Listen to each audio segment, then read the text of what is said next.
고대 건축물 중에서 현대 도구 없이도 두 팀이 단단한 바위를 파고 들어가 산의 중앙에서 만날 수 있을 만큼 정교하게 지어진 것이 어떤 것일까요?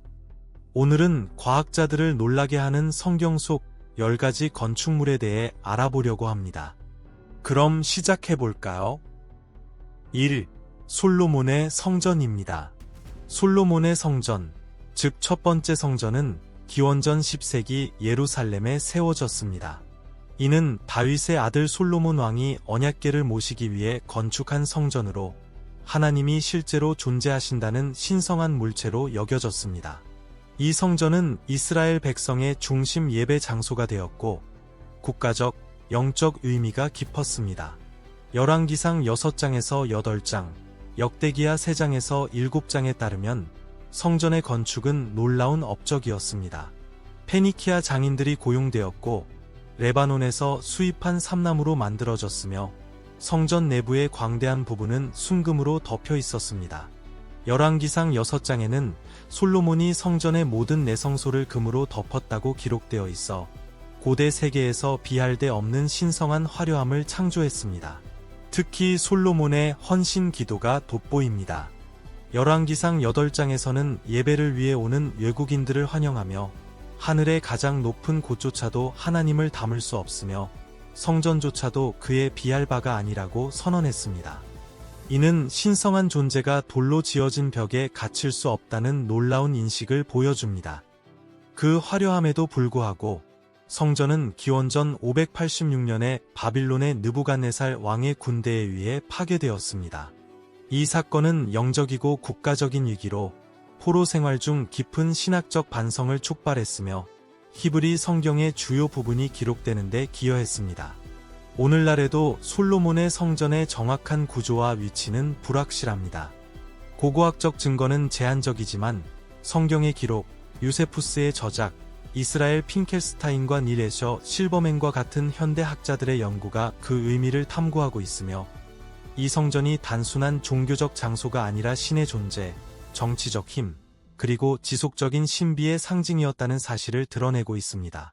하지만 솔로몬의 성전이 신성한 유산의 시작이었다면 그 파괴 이후에 어떤 일이 일어났는지 여러분은 놀랄지도 모릅니다.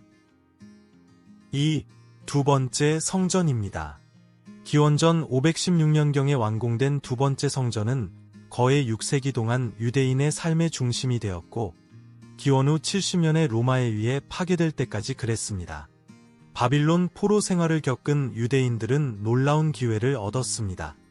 페르시아의 고레스 대왕이 그들의 예루살렘 귀환을 허락하는 왕의 칙령을 내렸고 성전 재건을 위한 자금도 지원했습니다.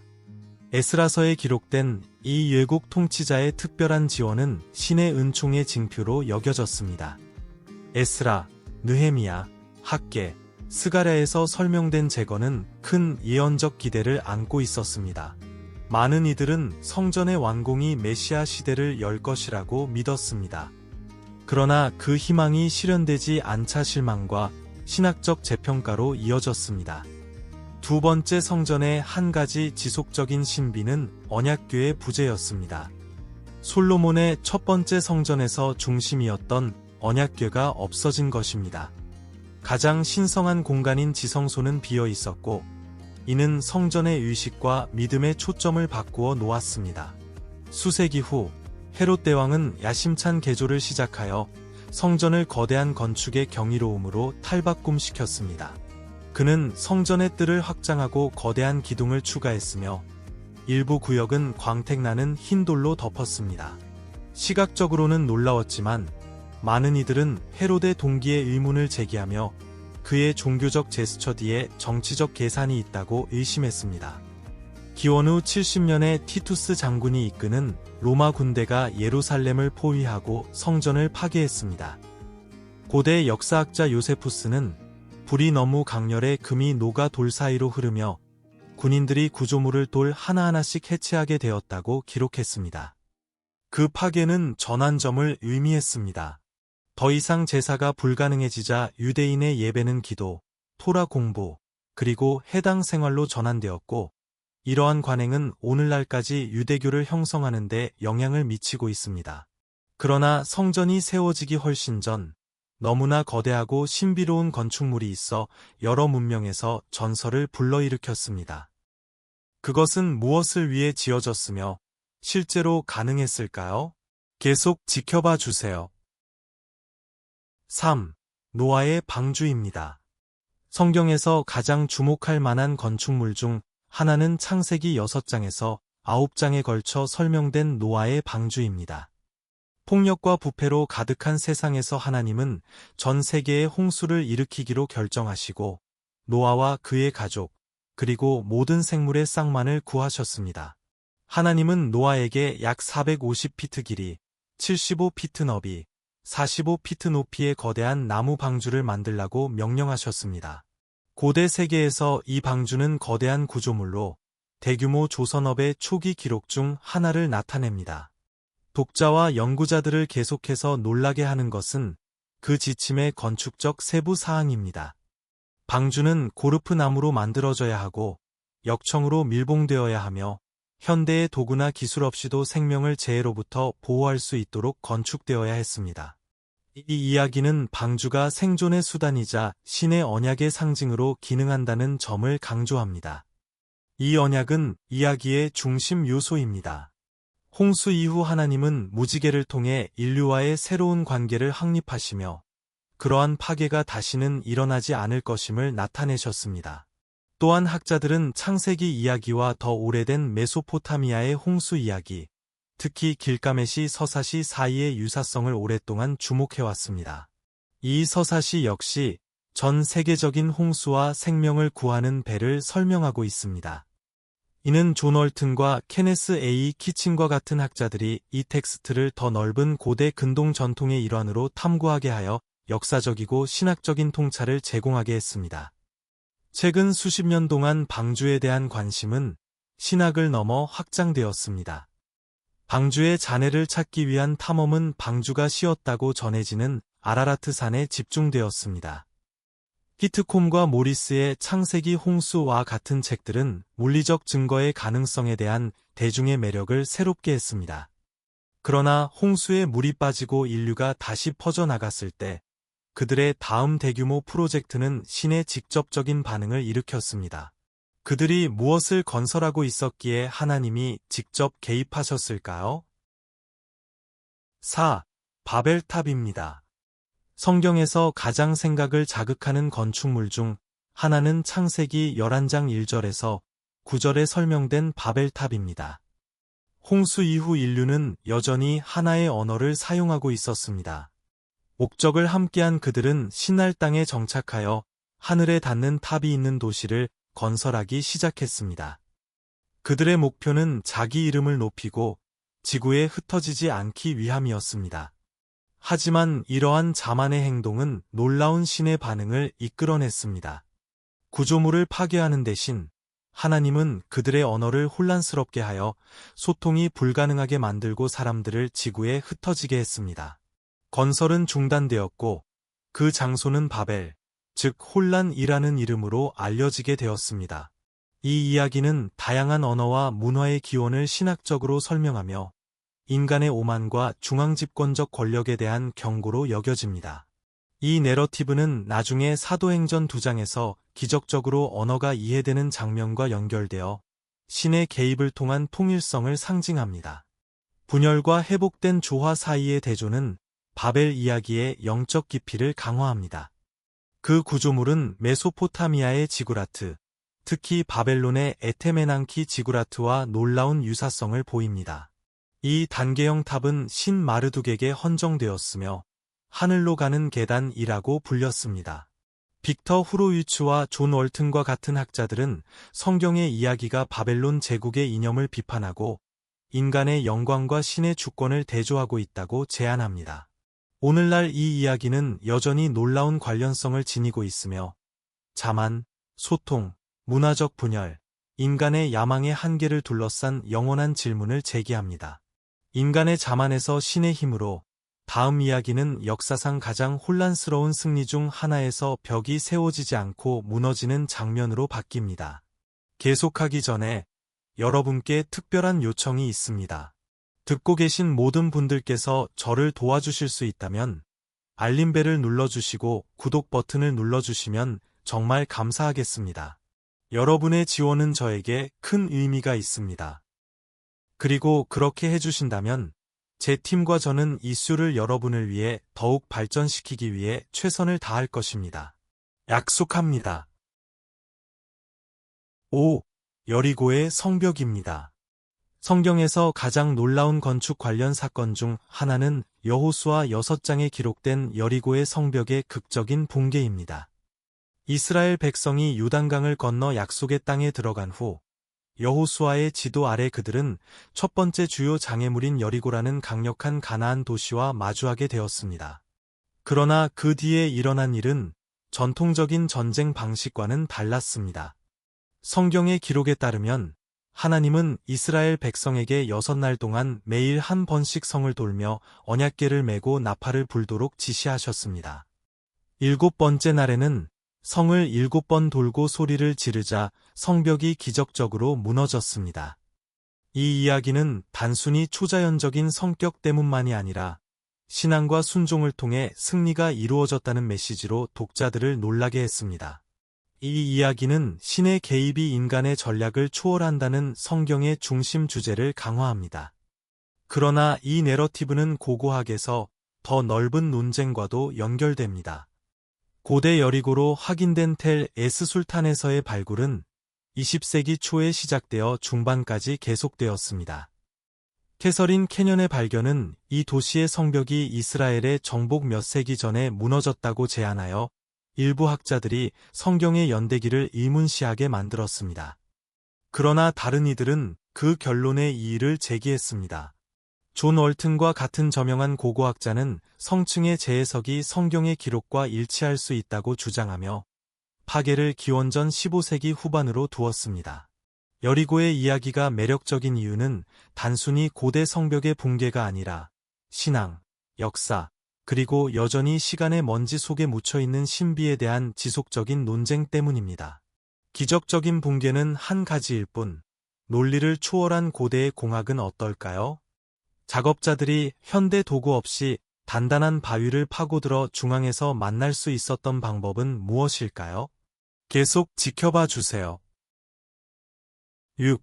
히스기야의 터널입니다. 또 다른 놀라운 성경 속 건축물은 히스기야의 터널, 즉 실로암 터널입니다.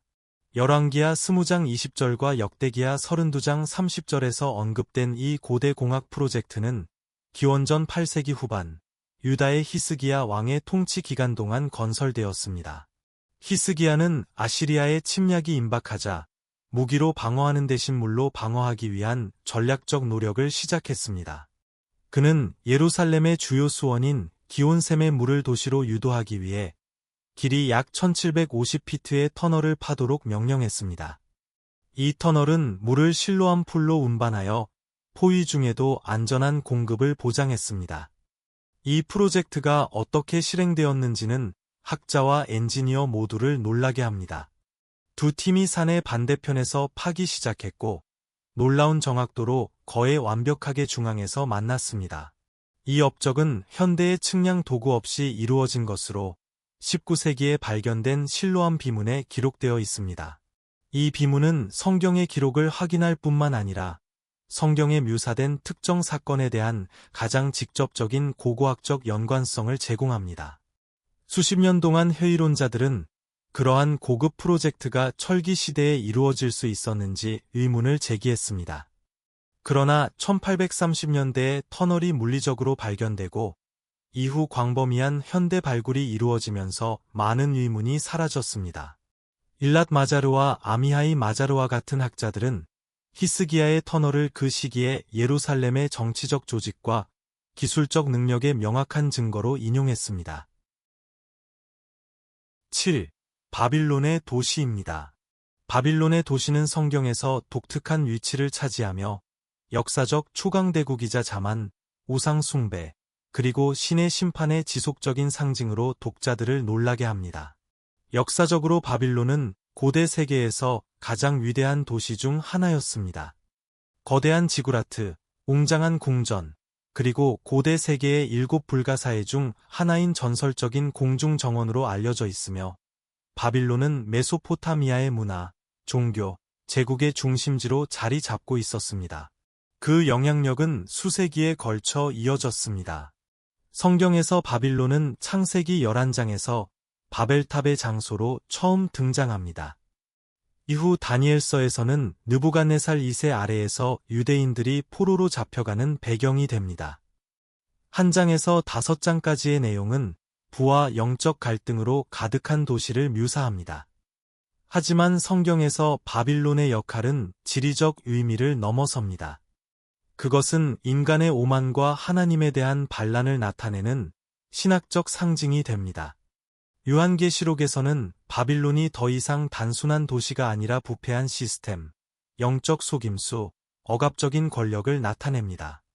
기원전 539년에 고레스 대왕이 전투 없이 바빌론을 정복한 사건은 특정한 성경의 예언을 성취했습니다. 이사야서 13장과 14장, 예레미야서 신장과 신한장에서 바빌론의 갑작스러운 붕괴와 궁극적인 황폐함을 예언했습니다. 20세기 초 독일 고고학자 로버트 콜테이는 이 지역의 주요 발굴을 이끌었습니다. 발견된 것들 중에는 장관을 이루는 이슈타르문, 신전의 기초, 궁전의 유적 등이 있었으며 이는 바빌론의 과거 영광과 갑작스러운 쇠퇴를 입증하는 증거로 성경의 묘사와 일치합니다. 8. 시나이 산입니다. 시나이 산은 인공 구조물은 아니지만 성경에서 가장 결정적인 순간 중 하나인 십계명의 수여와 하나님과 이스라엘 백성 간의 모세, 언약의 형성의 극적인 배경이 됩니다. 출애굽기 19장과 20장에 따르면 이 산은 천둥, 번개, 두꺼운 구름, 불, 연기, 그리고 나팔 소리로 가득 차 있었습니다. 이러한 압도적인 장관은 하나님의 임재가 도착했음을 나타내며 이 산은 단순한 성스러운 장소가 아니라 이스라엘의 국가적이고 영적 정체성의 기초가 되었습니다. 학자들을 놀라게 하는 것은 시나이가 단순한 신성한 산이 아니라 신의 건축 현장으로 묘사된다는 점입니다. 이곳에서 이스라엘은 언약의 민족으로 세워졌습니다. 그 후의 장들, 즉 출애굽기 25장부터 31장까지에서 하나님은 예배, 민법, 그리고 사람들 사이의 거처로서의 성막에 대한 자세한 지침을 전달하십니다. 신학자 마이클 피시베인과 존 디. 레벤스는 시나이 이야기가 우주적 성전 건축과 유사하다고 지적했습니다. 그곳에서 주어진 법과 의식은 이스라엘의 하나님과의 언약 관계의 내부 구조를 형성하는 영적 청사진으로 기능합니다. 시나이 산의 역사적이고 지리적 위치에 대한 논쟁도 흥미롭습니다. 전통적인 장소는 이집트 시나이 반도의 제벨 무사로 알려져 있지만 일부는 사우디아라비아의 제벨 알라우즈 또는 북서아라비아의 다른 봉우리를 제안합니다. 그러나 현재까지 이러한 위치를 확정할 수 있는 고고학적 증거는 없습니다. 제임스 K. 호프마이어의 이스라엘인 시나이에 따르면 대규모 캠프에 물리적 유적이 없다는 점은 출애굽의 역사성에 대한 회의론을 불러일으켰습니다. 그러나 시나이 사건의 힘은 역사적 증거뿐만 아니라 그 변혁적 의미에 있습니다. 성경의 내러티브에 따르면 이곳에서 한 무리의 전 노예들이 언약의 민족으로서의 정체성을 받았고 이는 오늘날에도 유대교, 기독교, 이슬람 신학을 형성하는 아이디어로 남아 있습니다. 그렇다면 신앙이 힘과 충돌했던 유대 독립의 마지막 날에 어떤 일이 일어났을까요? 다음 이야기는 성경에 등장하지 않지만 그 여우는 잊을 수 없습니다. 9. 마사다 요새입니다. 마사다는 성경에 직접 언급되지는 않지만 특히 로마 시대의 유대 저항과 관련하여 성경 역사와 연결된 가장 극적이고 감정적으로 충전된 장소 중 하나로 남아 있습니다. 사해를 내려다보는 외진 고원에 위치한 마사다는 기원전 1세기 헤롯 대왕에 의해 처음으로 유세화되었습니다. 유대 전쟁에서 플라비우스 요세푸스에 따르면 헤롯은 마사다를 궁전 단지와 안전한 피난처로 변모시켰으며 유세화된 벽, 탑, 저장소, 그리고 고급 생활 공간을 갖추었습니다. 그러나 이 유세의 마지막 장은 기원 후 66년부터 73년까지의 제1차 유대로마 전쟁 동안 계속해서 역사학자와 고고학자들을 놀라게 합니다. 예루살렘이 함락되고 두 번째 성전이 파괴된 후 시칼이라는 유대 반란군 그룹이 마사다로 도망쳤습니다. 그들은 로마 군대에 맞서 몇 년 동안 저항했습니다. 기원 후 73년 로마 군대는 요새의 벽을 뚫기 위해 거대한 흙 언덕을 쌓았고 그 일부는 오늘날에도 여전히 보입니다. 많은 이들이 놀란 것은 마사다가 어떻게 유대 저항과 국가 정체성의 강력한 상징으로 발전했는지, 특히 20세기에서 그러했습니다. 사건의 도덕적 복잡성에도 불구하고 이 이야기는 현대 이스라엘의 생존과 영웅주의 내러티브의 중심이 되었습니다. 마사다에서의 고고학적 발견은 그 영향을 더욱 깊게 했습니다. 1960년대에 이갈 야딘이 이끄는 발굴에서 헤로데 궁전, 저장소, 유의식 목욕, 방어 구조물, 그리고 인간 유해가 발견되어 요세푸스의 기록을 뒷받침하는 강력한 물질적 증거를 제공했습니다. 비록 성경 사건은 아니지만 마사다는 종종 성경 시대의 마지막 여운으로 여겨지며 두 번째 성전의 몰락과 거의 2000년 동안 유대의 주권의 끝을 연결하는 순간으로 남아 있습니다. 마지막으로 전설로 여겨졌던 장소가 실제로 존재했다면 마지막 장소는 성경과 돌을 하나로 묶는 발견으로 심지어 회의론자들도 놀라게 했습니다. 10. 베데스다 연못입니다. 성경의 장소에 대한 가장 놀라운 고고학적 확인 중 하나는 요한복음 5장 1절에서 15절에 등장하는 베데스다 연못입니다. 복음서의 기록에 따르면 이 예루살렘의 연못은 양문 근처에 있으며 치유의 능력이 있다고 여겨졌습니다. 아픈 사람들과 장애인들이 그곳에 모여 물이 흔들리기를 기다리며 가장 먼저 들어가는 사람이 치유될 것이라고 믿었습니다. 이 설정에서 예수님은 38년 동안 마비된 사람을 물이 아닌 말씀으로 치유하셨습니다. 이 행위는 의식이나 전통에 의존하지 않고 신의 권위를 강조했습니다. 수세기 동안 많은 학자들은 베데스다 연못이 상징적이거나 허구적이라고 믿었습니다. 그 존재를 확인할 물리적 증거가 없었기 때문입니다. 그러나 19세기 후반 고고학자들이 예루살렘의 성안내 교회 근처에서 대형 이중 연못의 잔해를 발견하면서 상황이 바뀌었습니다. 이는 요한복음의 상세한 설명과 일치했습니다. 더욱 놀라운 것은 발굴에서 드러난 것입니다. 이곳은 아스크레피오스라는 그리스 로마 치유의 신에게 바쳐진 이교도의 치유 성소의 잔해를 포함하고 있었습니다. 이 발견은 왜 이 장소가 기적적인 치유의 명성을 얻었는지, 그리고 왜 많은 사람들이 물의 힘을 믿었는지를 설명하는 중요한 문화적 맥락을 제공했습니다. 고고학자들은 또한 요한복음 5장 2절에 묘사된 것처럼 5개의 덮인 포르티코를 발견했습니다. 이는 오랫동안 상징적이라고 여겨졌으나 이제는 역사적으로 정확한 건축으로 확인되었습니다. 성경 내러티브와 물리적 증거 간의 일치는 요한복음의 역사적 신뢰성에 대한 학문적 의견을 재편성했습니다.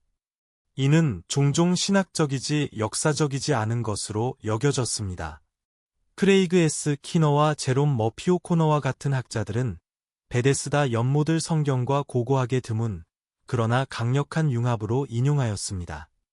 오늘의 영상을 즐기셨다면 좋아요를 눌러주시고 채널 구독도 잊지 마세요. 여러분의 지원은 저희에게 큰 의미가 있습니다. 지금 화면에 나타나는 영상을 클릭해보세요. 분명히 이 콘텐츠를 좋아하실 겁니다. 다음에 다루었으면 하는 주제에 대해 아래에 댓글을 남겨주세요. 시청해주셔서 정말 감사드리며 다음 영상에서 뵙겠습니다.